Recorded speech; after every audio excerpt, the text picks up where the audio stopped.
Good afternoon, class. Here we are again. We'll continue with our lecture.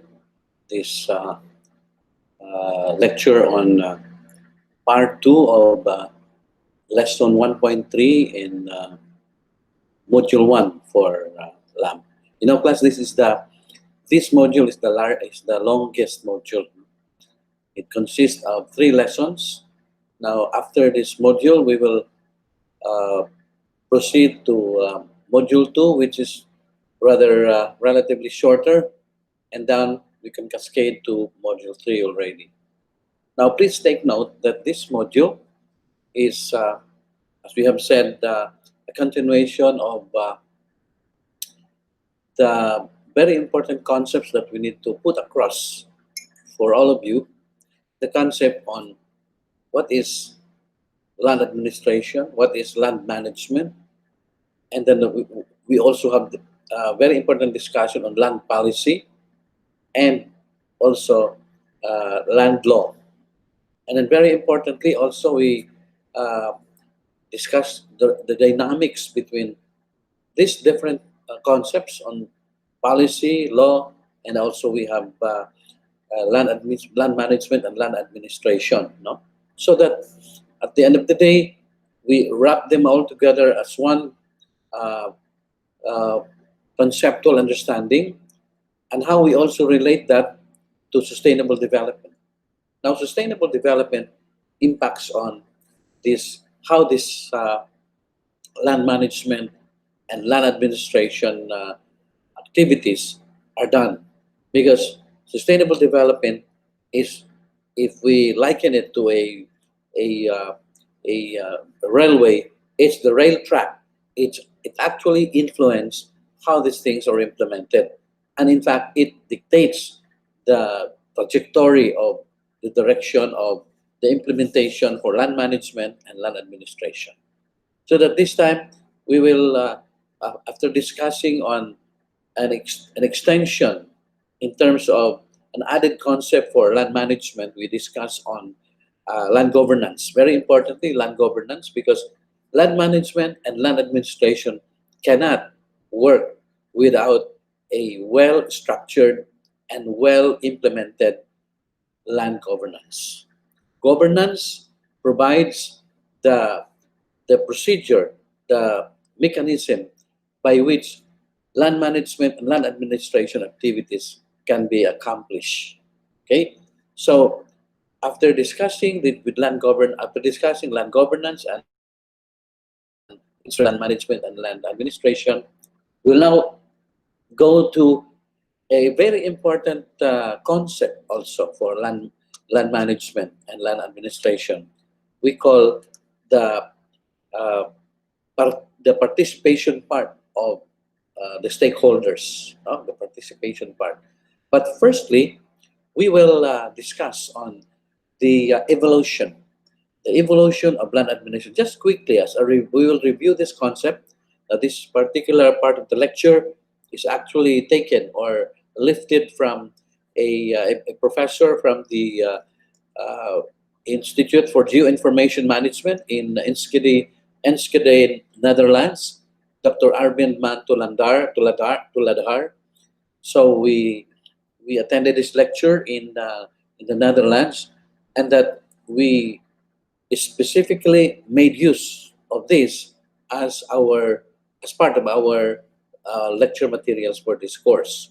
So we will, as much as possible, elaborate how these things are packaged together in order to strengthen our understanding with land management and land administration and management. So, as a quick review on the evolution of land administration. Now, land administration class is very important. In fact, it is older than it's as old as the Bible, if we may call it, because early on, even in the biblical times, in Egypt, for example, they already have land administration during those times. They divided the land and planted with different, say, commodities, or allotted something for whatever is for agriculture, whatever is for other uses like for irrigation and things like that. They apportion the land. They already have their own, say, old age system of land administration and management. As you can see from the picture, they are very. It's very obvious that they are kind of having some measurement. Okay, they have a system of measurement in terms of land. No, so they have a system of measurement as old as or as early as 3000 BC. No? That is a system adopted by the Egyptians, and it's very effective even this time. And even during those times, the division of the division of uh, the Israelites in terms of how they partition the land of the land of promise, or they say the promised land in Canaan. They make use of the system they have learned from the Egyptians, and that each tribe must possess a certain area, a certain partition as inheritance from Abraham.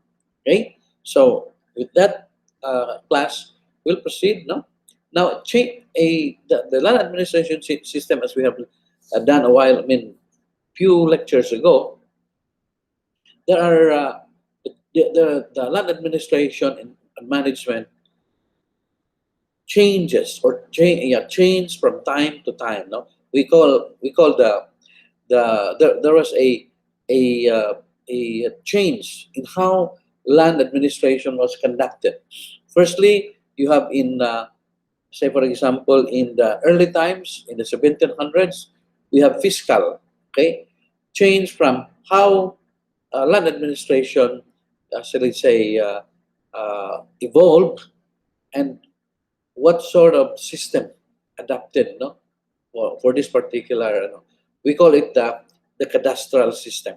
No, the cadastral system.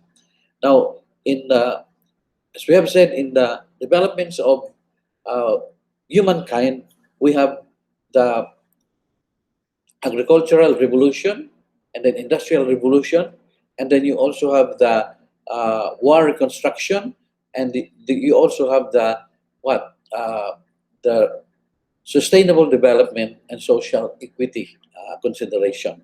Okay, so with that class, you have here also the development of the cadastral system. The cadastral system evolved from juridical or fiscal and to land transfer plus planning, and then now there is cadastre already. Now, first we need to define what is a cadastre, or yeah, what is a cadastre? Okay, a cadastre. Okay, first we define on what we mean by land administration before actually uh, uh, dwelling on the definition of a cadastre. Okay, now as a review, land administration is defined as the process of determining, recording, and disseminating of information of ownership, value of land, and when implementing land management policy. Okay, so in other words, land administration is a involves the process of determining. There is recording.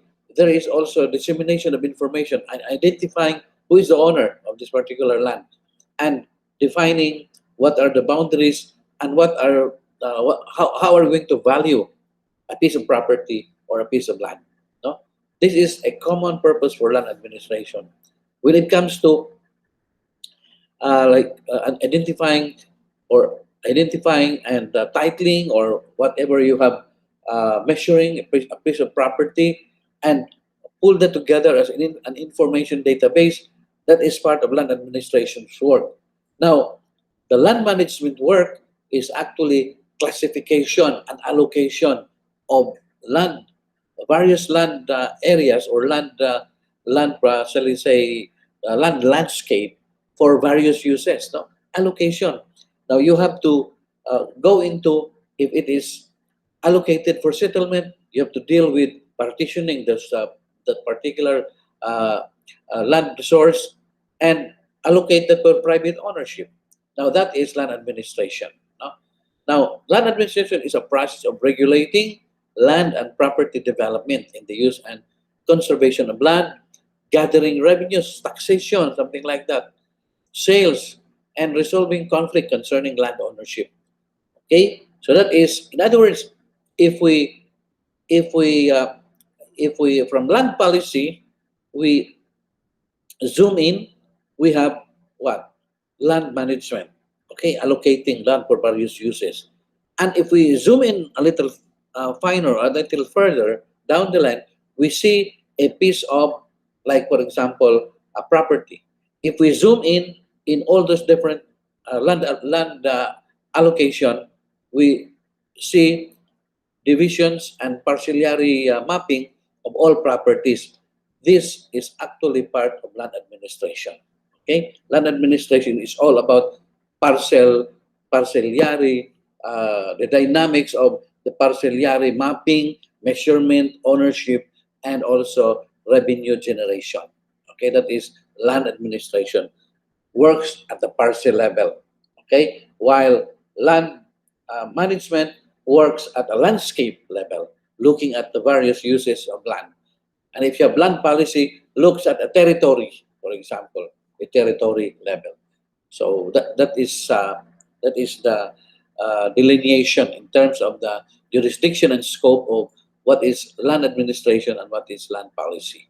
Now, land administration, we revisit land administration, which brings application of process of modeling for related topics, no? And redesign systems of support within the scope of land administration. Okay. Now, by definition, it is very clear that land administration is not an end in itself. That it facilitates the implementation of land management. Remember, land administration facilitates the implementation of land management because without clear land administration guidelines and procedure, mag-away ang mga tao, maggubot sa boundary, magpatay pa ng uban. No? So, it's really very important to have a well-settled and very well-in-place land administration system. Okay? And how to put in place a land administration system. Now, the way land administration should work depends on the requirements defined by various instruments and to allow appropriate implementation of land policy. No? Now, before, as I said, going into cadastral level, we say, what are the benefits of land administration as a review?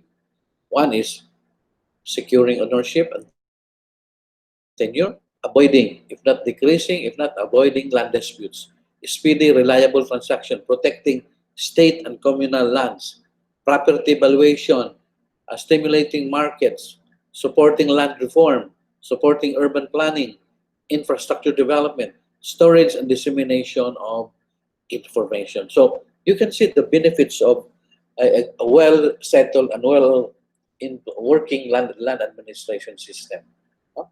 If you can really become more transparent on this, peaceful ang land sector. No? Walay mag-away sa boundary. And then not only the land sector, but the economy as well is very vibrant because property, land resource are well valued and also everybody benefits in the process. No? So, ang land administration system supports agrarian reform also. No? Supports agrarian reform. Now, let us take a look at this. No? Let us take a look at elements of land reform system. You have here our society. Okay, our society. You have down the line. You have land administration.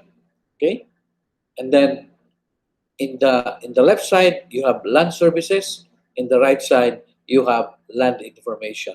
So if you want to put up a land administration system, mao jud very important kayo.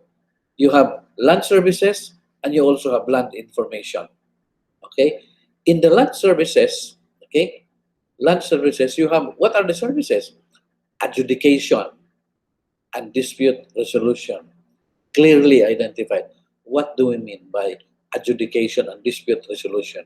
Okay, when we say adjudication, It's defining the boundaries and defining the property ownership for the purpose of taxation. No? Kanang magkuan kag deklarasyon, i-define mo ng area nimo, land declaration, para ang imong buhis klaro sa imong area bayaran. So land adjudication is just that involved just that. No? Another is another land transaction is we have land another services with land transaction, registration and cadastral mapping. Okay? In other words, land transaction mo patitulo ka kadayot ra ka establish kayo ng land administration system. And then more importantly, land value and taxation is well defined. So it so much we still have so much to be desired in terms of our land value and taxation. Another is land information. We have information about who owns what is the value, and what is that for agriculture, for industrial, or something like that. So nana nga information. If we have all this working together, very easy ang geo information system, parcel based geo information system. In other words, this can really this can really be easily accomplished by using geo information and communications technology and land administration, say management standard, no? Land administration management standard, so that ang imong parcel based geo information system transparent kaayo. If you have all these services, makaprovide mabutang di ani, and then this information also mabutang di ani, and then gamitan nimo sa this ICT technology, you have a very working and transparent land administration system. And in fact, titling is not a problem. This is one perpetual problem in our country, no? Because it will take forever to really register a title or to file for transfer of title. No? Very long, it takes time and expensive. But in other countries, you can get the title. In developed countries, as soon as you pay them the amount of money, the following day you can get your title. In Thailand, according to information in Thailand, in major cities, when you buy the land, in less than a week, you have the title. But in the Philippines, ang average na to, bilangon is tinuig ang bilang. Very long. We still have a long way to go in terms of land administration system. And take note that if there is a working land administration system, it will impact on the economy, because the land market will be very dynamic. It will also impact on productivity, because siyempre, if you know that you are the owner of that property and secure ang imong ownership, you will take care of the property and make it productive. Whereas, klaro imong pag-atiman, I can attest to that, because we have property in my hometown untitled, and then prime property untitled, and then wala pa ma-transfer ang who is the owner. So that means to say we only have historical right according to our from our ancestors, ancestral and historical right, but we don't have tenurial right because it has not been partitioned yet. What happened? Nobody cares. It has not been subdivided yet. It's only verbal lang ang pagbahin-bahin. What happens? Nobody cares to take a more productive management of the area. Sayang kayo. I was even thinking that if these people will just allow me, I will be the one to buy their shares and manage it myself. But it's difficult sometimes, even though how small the property, there is always that historical and family affinity that cannot be paid by money. So it's really very important to document and to partition the land and secure tenurial rights, so that whoever is interested to develop, he can develop. And if you know that you are not available, you don't have the time to develop, sell it to your relatives who can manage the property very well. No, so it's really very important that we have to have a working land administration system so that all our problem of inheritance will be taken care transparently. Now, talking about cadastre, okay? Cadastre is nothing but a database of land information which can be used for trading and ascertaining boundaries and database of ascertaining boundaries and ownership of the land, including its value. Just simply a database of land information. Something like that. There is storage data and managed by the authorities of, in our case, the Register of Deeds. No? And there are different types of cadastre. One is fiscal cadastre. Often the first land administration setup, especially when we need for broad tax base, is fiscal. Fiscal. That means uh, government's way of like addressing taxation. So that is land information based for taxation purposes, fiscal cadastre. And then in fiscal cadastre, there is index map, may mga mapa na, no? Okay? In terms of approximate shape, and then parcels needed, and then the what is the tax base? No? Tax base on acreage or hectareage. No? And then fiscal cadastre is primarily interested in the use and therefore use parcel. For a farm, this is usually for a farm, this is usually more parcels than the underlying land tenure parcels. Okay? Importante ng farm, ma-define po ng imong area. Okay? And it needs to be updated. Ang fiscal cadastre needs to be updated once a year or every year because ownership and inheritance can change from time to time. Baka mamaya, nanay namatay sa mga ancestor, we need to subdivide who are the rightful heirs. Okay? And the farm also, very importantly, must be properly identified who is the owner. Because kita sometimes, sige lang tag-tax, land tax. Bisa gamay ra, wag ko kay bawag asa man ang aerial nga imong gibayaran og land tax. We are paying land tax. You know what? In other countries, like for example, in developed countries, they don't pay land tax. Wala sila land tax.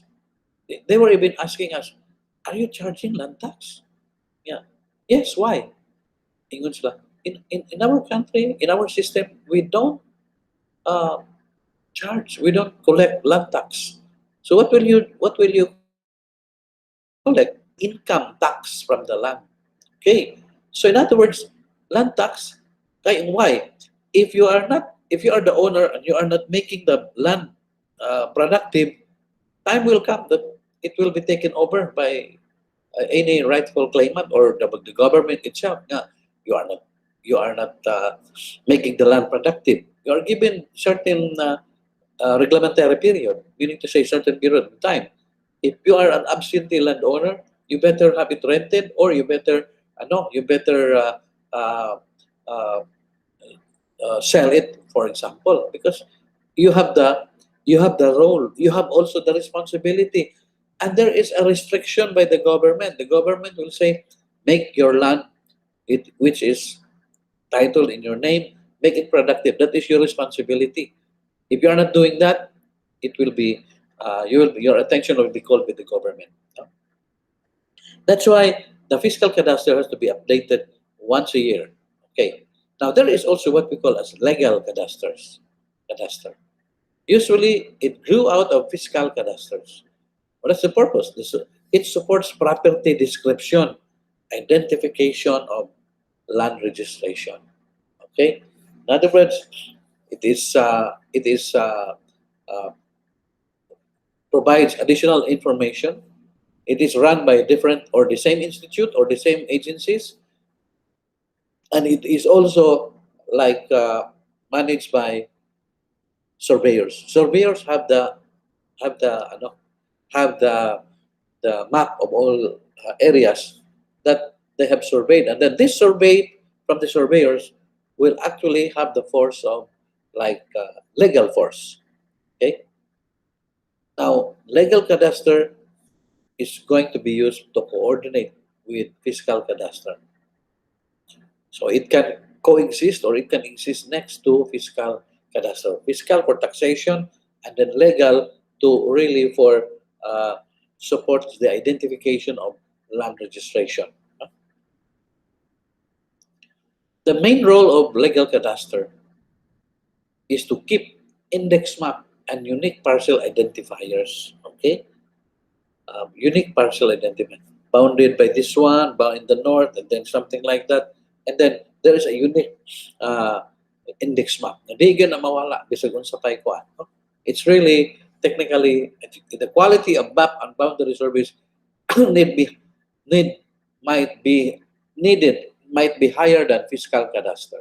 In other words, there is more information that identifies the property to the owner.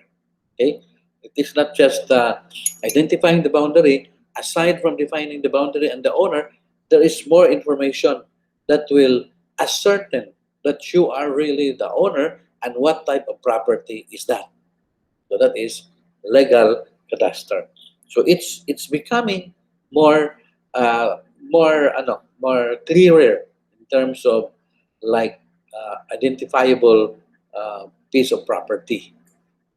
Now, in the legal cadastre, the main updating function is subdivision of parcels when part of the property is going to be sold. No, as legal cadastre can coincide with the use of change.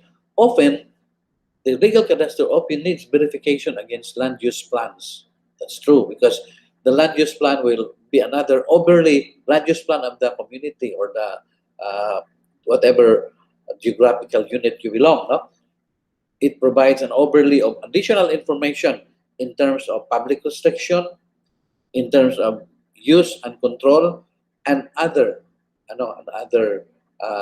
identifier of that land. Now, this will be part of your technical description of your land, which is kept by the surveyors or the cadastre, the land information database. No? So up until this time, from fiscal to legal, now it becomes multipurpose cadastre. Now, the term multipurpose cadastre started in late 1970s. No? In late 1970s, uh, it multipurpose cadastre has become very apparent, very much in use. Now, what is a legal cadastre? Legal cadastre indicates a lot, indicating very useful and vital information. Okay, it's parcel information. It's parcel related. It is parcel related, especially socio-economic and socio-political phenomenon. Okay, so that means to say other information in terms of socio-political constructs and societal constructs are included. Fiscal and legal cadastre were the base, but especially all kinds of land use data is added. So, in other words, it uh, it is piled up with more and more technical description. For example, from it is a residential property bounded by this and that, and then the time has come that it has now become a city. So there is another description in the cadastral information that will describe your property is really changing in in value and also in description. No? Now, take a look at this very important perspective for land administration. Okay, land administration in land on a broad perspective. Okay, now remember, land administration involves parcellary, the dynamics at the parcel level. No? The dynamics at the parcel level. Now, what is the relation? What is the objective of having a good and working land administration system? So we have identified all the different benefits. No? Now, all the different benefits can be uh, broadly categorized. Okay, broadly categorized and will impact on these blue ones. No? This one, poverty eradication, sustainable development, sustainable settlement, sustainable agriculture. Now, aren't these the very concerned this time when it comes to land resource development? We use land for poverty eradication. Okay, we use land for sustainable agriculture. We use land for like sustainable settlement. No? Dili takag kuan himo og structure bisag no build zone, build yung kuan structure. And more importantly, the very important concern is sustainable development. Now, these are also the very concern of land management. Now, how does this become part of a very important agenda on for land administration? How does land administration supports all this? No? Now, all this blue elliptical description is actually the main issues and agenda for sustainable land policy. Okay, so sustainable land policy, in other words, there is got to be reform in the land sector that needs to be done through this land policy, and then this the person the person as a very important player in the land sector has to have a participation in the implementation of this land policy. Now, how does land administration supports all this? Now, remember that land administration is actually taking care of the dynamics at the parcel level. The dynamics at the parcel level involves land registration, cadastre, land valuation, and land inventory. Okay. Now, if these are the concerns of the land administration, if these are well in place and working in land administration system, very well, this very well supports in terms of, like, for example, ascertaining tenure security, which is part of land reform that will make land policy more dynamics and implementable. More also, it supports land market, and land planning is very well can be done on a smooth and transparent manner, and much more. Land tax is well identified and well managed, which a person, private person, will have to pay this one, and then a land reform, there is smooth implementation of land reform because tenure security is well defined. In other words, if land administration system, it also coheres the agenda, supports the agenda of sustainable land management policy. So they support each other. Land management policy cannot be workable if there is no working, implementable land administration system.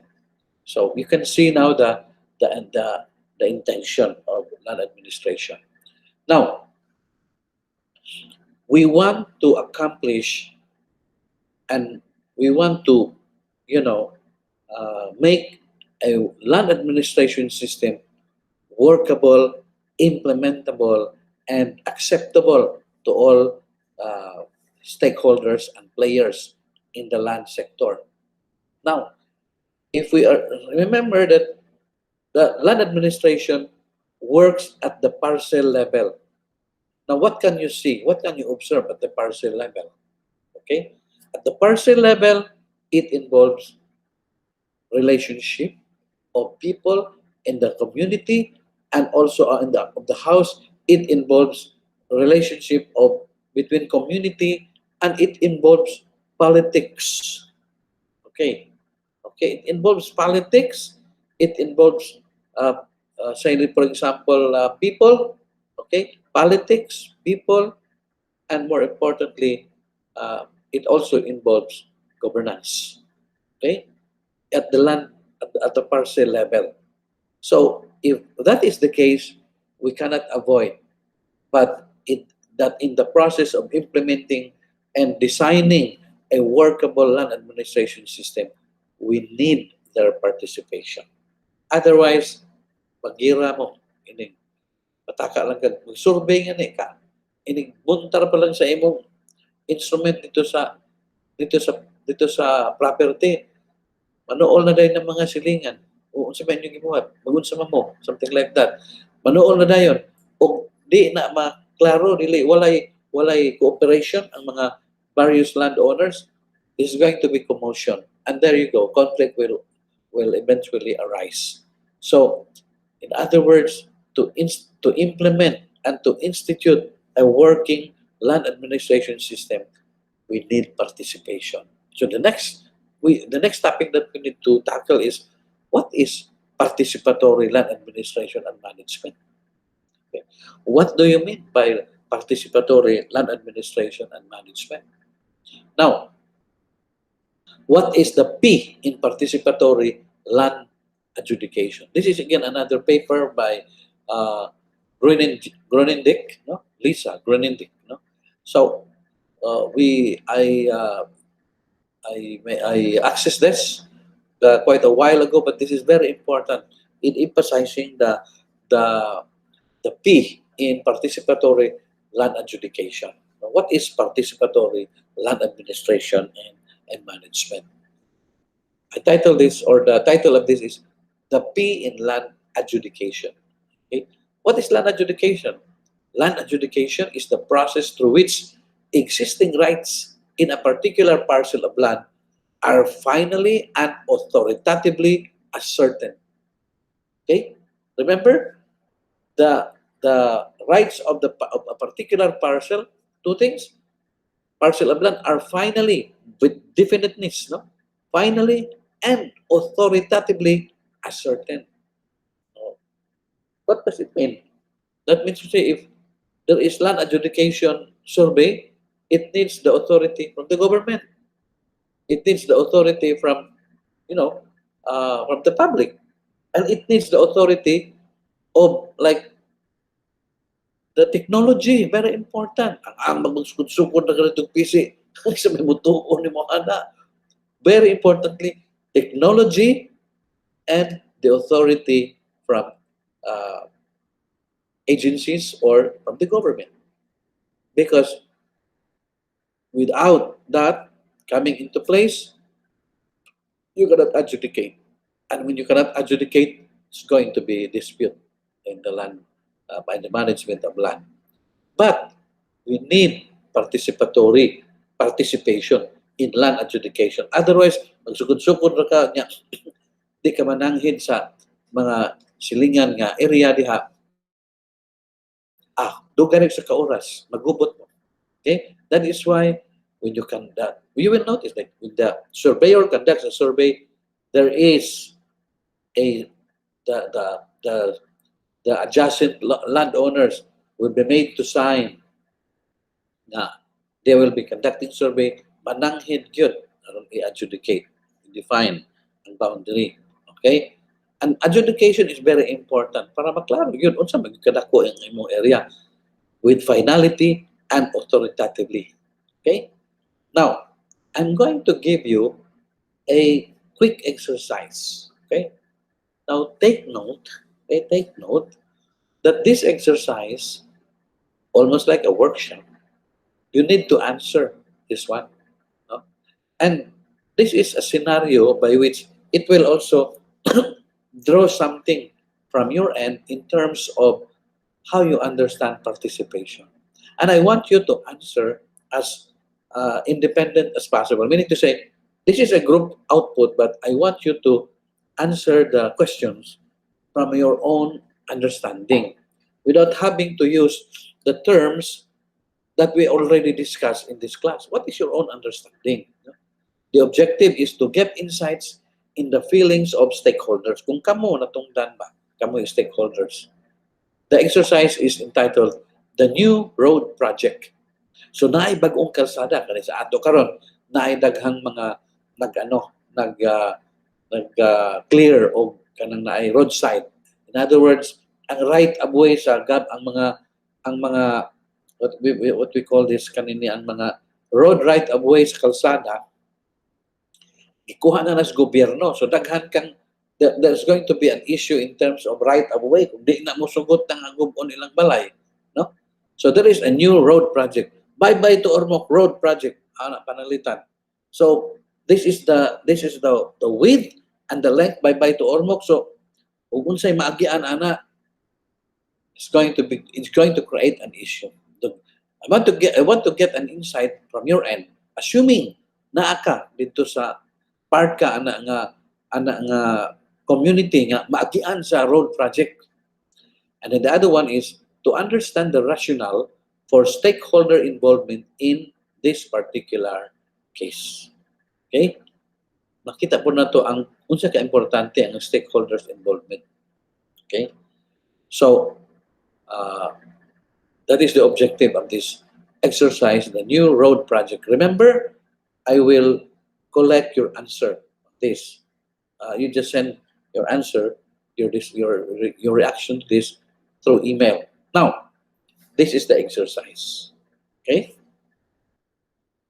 You read in the local newspaper, maybe from EB Mail, local newspaper.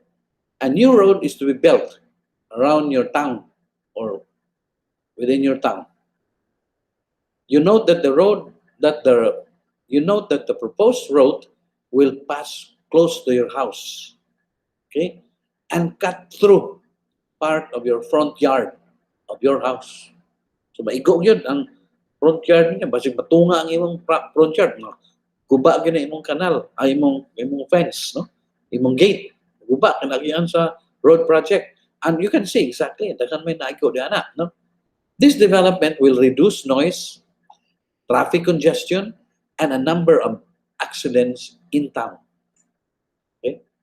So, kanang kagilapdan na ng kalsada na to sa daan, it is designed nga peaceful, layo na ta sa saba sa kalsada, kuan, dili na traffic kay lapad na kayo ng kalsada. And hopefully maiwasan ang aksidente. Kaya di na magguot dito sa piot ka kalsada. Accidents can a number of accidents can be avoided. Okay, remember the scenario? Mao na siya. Question number 1. No?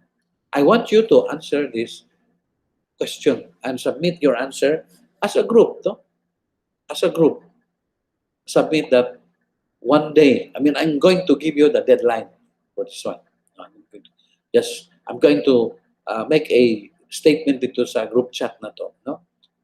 Now, question number 1. How do you feel about the news? Kung ikaw maigo inyong balay, batunga pag yun ang inyong gate, maguba inyong koral, maagihan sa kalsada, how do you feel about the news? Right, sir, how do you feel about the news? You can discuss among yourselves. How do you feel about the news? Okay? Be ano, kung ikaw na naapektuhan na inyong balay, igo yun yung tindahan, guba yun yung tindahan. Yung ana, how do you feel about, may patiyon mo, ana nga, yes. Question number 2. No? Question number 2. Would you have felt better being consulted? No? Ikaw naman sila na magguba na yun sila sa mga kuwan. Mag-uul ka. Pero kung kung i-consulta pa unta ka, mag-uul ka dili. Ana, describe, just let your feelings go. No? Ay lang pa. Unsa man yung bation po? Uy, yung guwapa, guba, yung tindahan niya. So, daman ana, dahan na pangutana, di ba? So, what would you feel? Would it have been better if you are being consulted? If you were consulted in the process?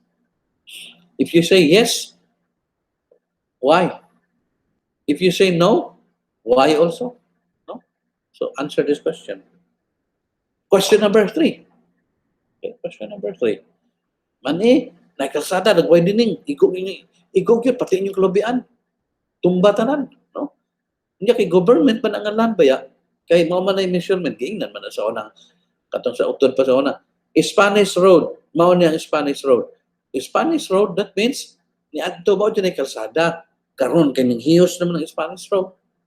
Ibalaya naman, nya karon di man jud ka kanang Spanish ro di na imo sa gobyerno na imo manggi ay di na lang yung gobyerno tagaan namin ng gobyerno gamay ra ning dut-dut gyud ang imong balay didto na sa inggamay na ang kalsada karon kay nag-widening man ang government di napagan ang natunga ng kusina na lang na habilin sa inyong balay so di pa po ka reklamo kay yuta man sa gobyerno anong imong ponggi kaon sa imong balay sumalag ito nga, na 9 years karon mag-widening na.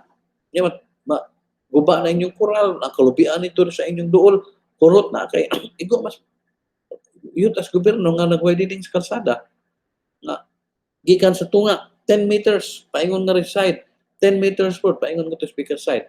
In other words, ang total span yun ana, mga 22 meters from side to side. So 22 meters, lapad yun ang kalsada. Kung naa ka anay structure diha, sorry na lang, kaya mapagan yung kaanig widening sa gobyerno. Na nakaroon, widening na. Niya karon question number 2. Wala makag nag-uol, pero i-consulta pa ka, mag-uol ka. So, what do you think? No? What do you think? Question number 3. What can we learn from this case? Ano sa may ma-learn nimo? This case. Ano sa ma-learn nimo? Just honestly, without having to having to use mga terms I want to draw out your feelings and I want to really I want you also to kada bang raw yun ninyo nga feelings what is in it in your heart in your bation and then what can you learn from this particular case. So in question number 3, consultation is appreciated and awarded. Okay? Very important na, di ba? Consultation is appreciated and awarded. Another thing, you have in participatory land adjudication because road widening is a kind of land adjudication. The government is just exercising its authority to adjudicate its public property, defining the boundary, kalsadahan na ni, no? Now, participatory adjudication. Now, in your group, okay,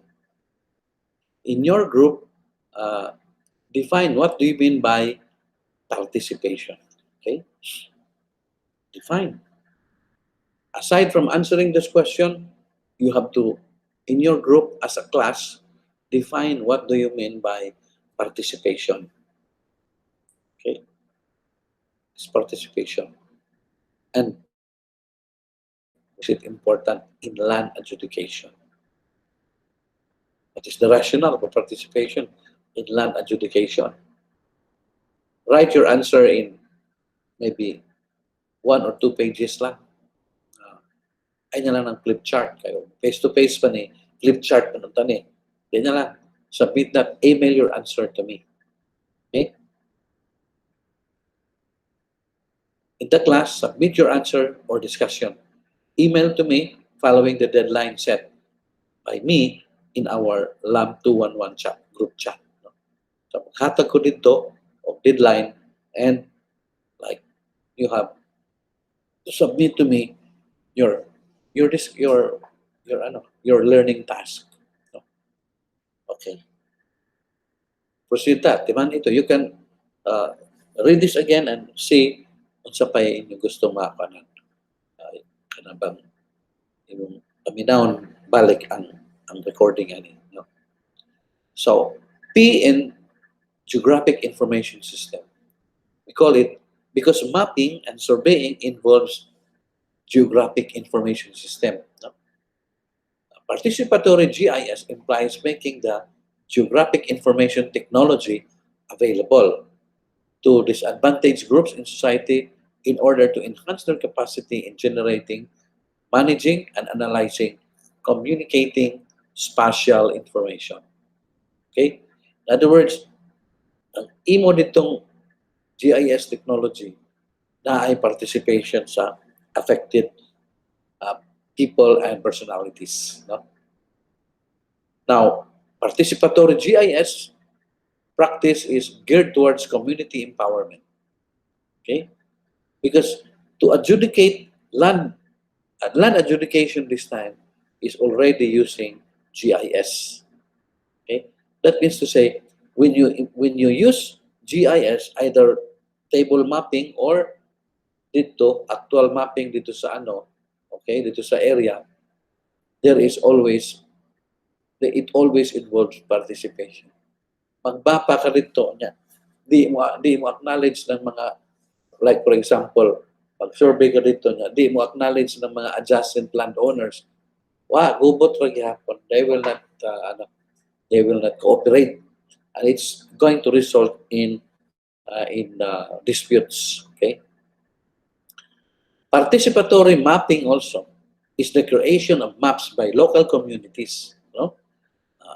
Nalita na relocate ang i-locate. Diin magining suba sa una. So na may meeting, if GD, kuha na nila, sa una din ni agi ana. Mag-input sila karon of historical events. What happened? How did it evolve as a landscape that is already currently existing? Okay? So participatory na, no? And then in mapping, what is in participatory mapping? So what's the difference between P mapping from a traditional cartography and map making? Very straightforward. Kung participatory mapping, you are actually involving the stakeholders and the players or the owners themselves. Sa una, cartography, arestaas, ikuan, mapa na, may involvement. Imo man lang ito gi-define o gi-drawing lang imo. It is the process by which maps are created and the uses of which they are subsequently put with participation from owners and interested parties. Participatory mapping focus on providing skills and expertise for community to create maps themselves. Okay, so you involve the community to create a map for themselves, and represents the spatial knowledge of community members, and to ensure community members determine the ownership of the map and how and to whom to communicate the information that the map provides. So, in other words, there is buy-in among owners. If you have that map, that is binding to interested person.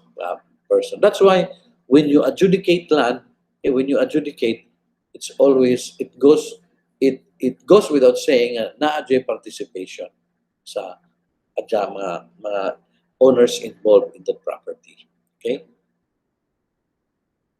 This special knowledge of the community members, okay, in participatory mapping. Ownership of the map, ilag yun, pero they really, kaingon sila nga, na-appeal sila pag mapa, so why makariwa.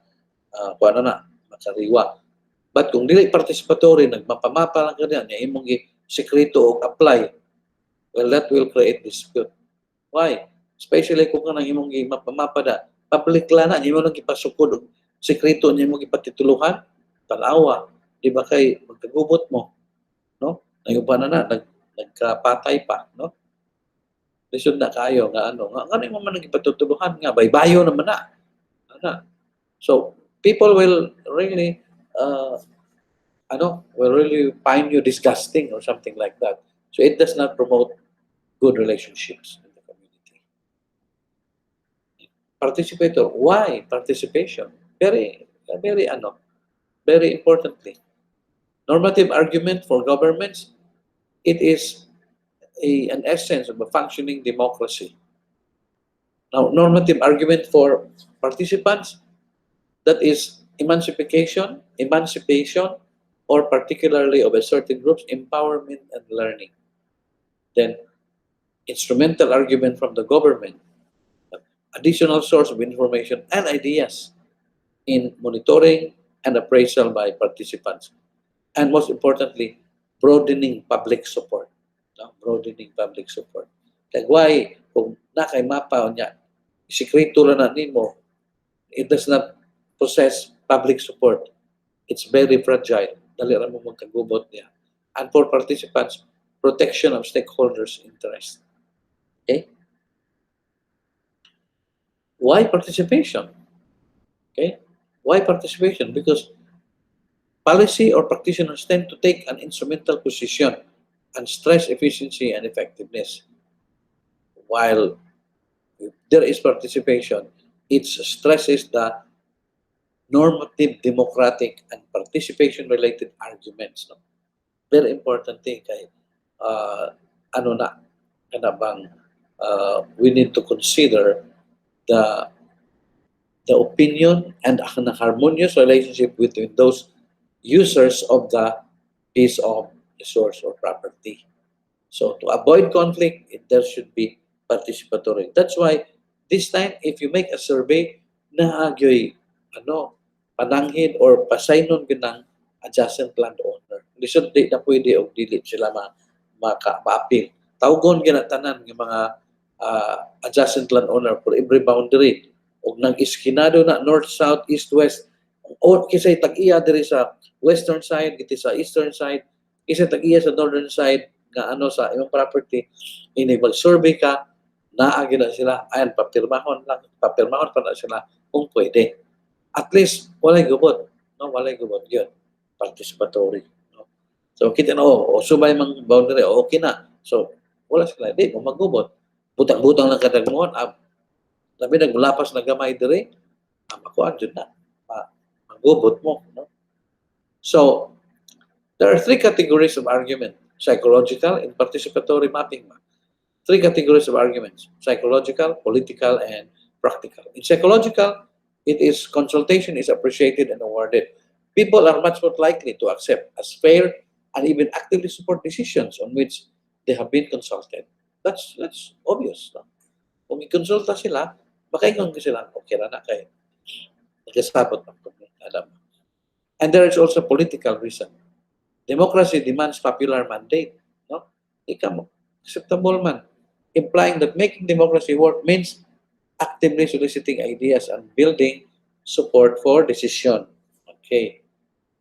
Ingon ang gobyerno nga, atong ikuani, i-defining, asa maning minteryo, dapita. So, asa maning yuta nga, dili na inyo. So, kinanglan ng mga kasikbit ka lugar or yuta or owner, na ang yun, no? For political. Kaya ingon, nagpasukod lang may consultation, bantay ka kay sunod election din na kadaog, no? Inana na siya, no? And then for practical reason, two heads are better than one, which means if all the owners are involved in really ascertaining the boundary, that will make it more implementable and workable. And of course, it will also provide a wide and a deeper perspective of the size, value, and the historical background of the piece of property. So, mas pang kayo, certain. And of course, better ideas on how to address the problem. Okay? Sabi na sa ato, nga wapang laro ng wapa na ma-transfer ang ngan sa document sa pag-aari pa na sa imong lulo, wa pa na sa imo gyud ma-transfer nga pangalan, kadako kay nag problema, no? So we should update our land document every year. Lapindang among father, before siya namatay, gisuroy gyud niya o katong among ubang igsuon nga mao ni atong property, mao ni ang boundary, mao na ana ba kay lisod na kayo o wa ta kahibalo. You will find yourself being fooled by people who are very clever. So that ma-recognize mo ka nga ikaw dahil ani, sumusunod, then whenever you go there, they will also respect your presence. Something like that. Now, questions? What form of application are we talking about? With what type of function or purpose? So, para sa democratic institutions. How does participation contribute to the quality of adjudication process? What is it? No? Contributes by making the adjudication process implementable and with authority and acceptability. What is the mechanism for processing the public's input to adjudication process? Now, there is consultation, di ba? Sa ato diri in our context, whenever we do adjudication, there should be what bang concordance, concurrence rather. There should be concurrence of all owners in uh, adjacent areas of your adjacent lots of your property. Naagid sila. In most cases, papirma ho na approve sila sa survey. Na. In some cases, basta naalang, wa magkagubot, okay na. Basta na. Pero pag sigurado, ang surveyor papirmahon yun na kada owner. Ano na siya. What can we conclude about participation in land adjudication? No? There should be para na buy-in, para to avoid conflict and to make it more implementable as ano. And of course, that will it is a sign and an indication of a working democracy. So this time, before we end our lecture, I want you to write at least maybe 2 pages lang, 2 pages of bang description, answering a specific question for all this. That means Stockholm Conference on Human Environment, Brundtland Report on our common future, Rio Conference, World Summit on Sustainable Development, and so on, up to Paris Accord in 2000. I think Paris Accord was in 2015, if I'm not mistaken, no? And Copenhagen Summit on climate change was in 2013, if my recall is correct. Now, you can Google all this analysis and of international conventions and campaigns, and declarations. These are all the fundamental frameworks and discussions about land administration and management across the globe. Now, for each of these, write siguro maximum of 2 pages. No? Kada usa ni ani, maximum of 2 pages lang. Pwede ninyo tulo mo kabuok, bahino ninyo ni.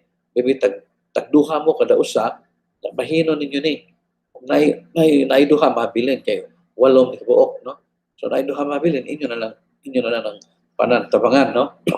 Now, pwede mo na ninyo tagduha-duha mo, naiduha kabuok tabangan ninyo. Now, what are you going to do?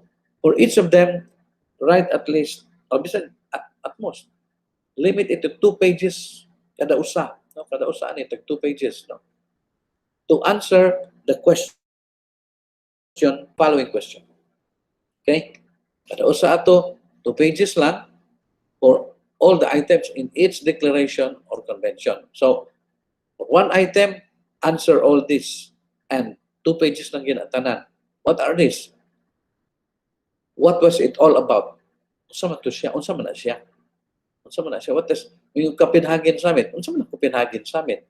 What was it all about? What is the main objective? What's my main objective? Ano nga convention?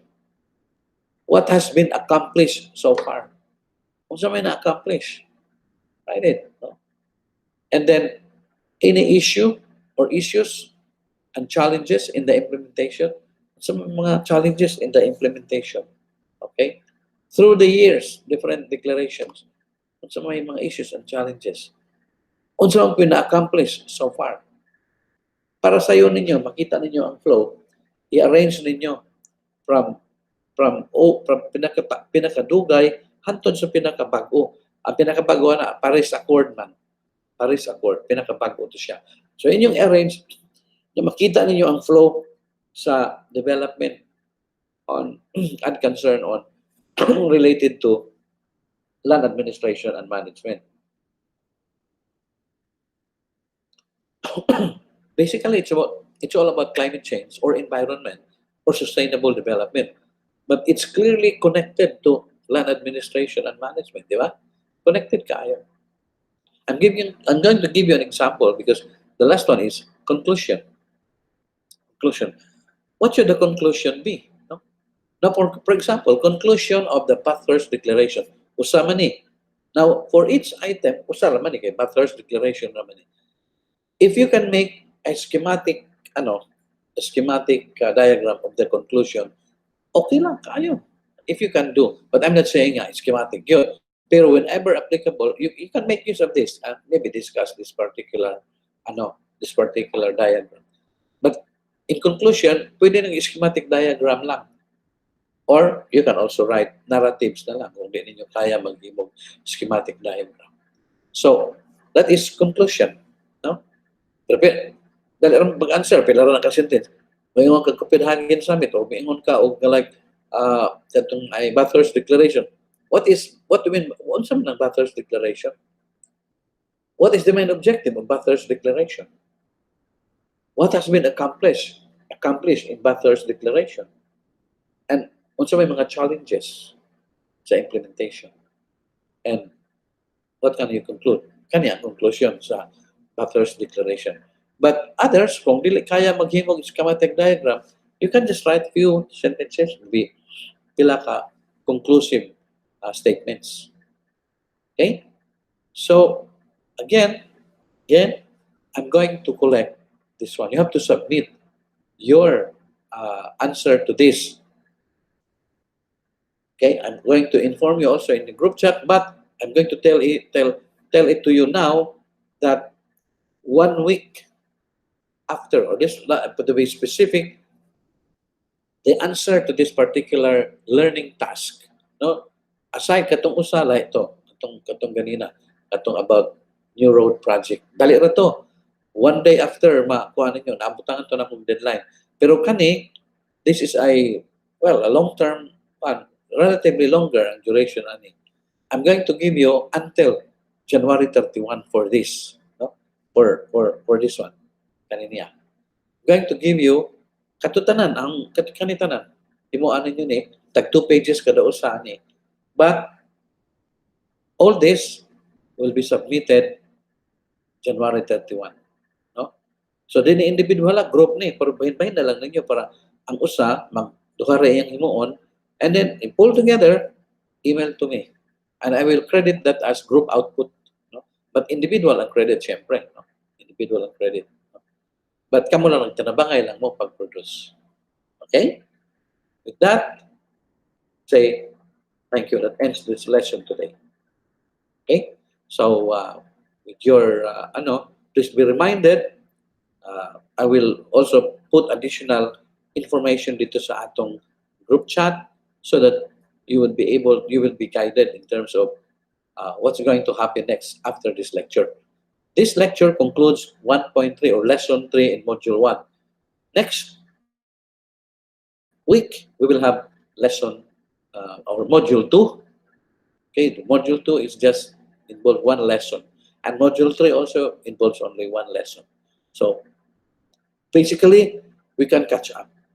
Now, I will announce to you the schedule of the exams and other learning tasks after maybe by February. No? By February. So, with that, I say thank you for your time.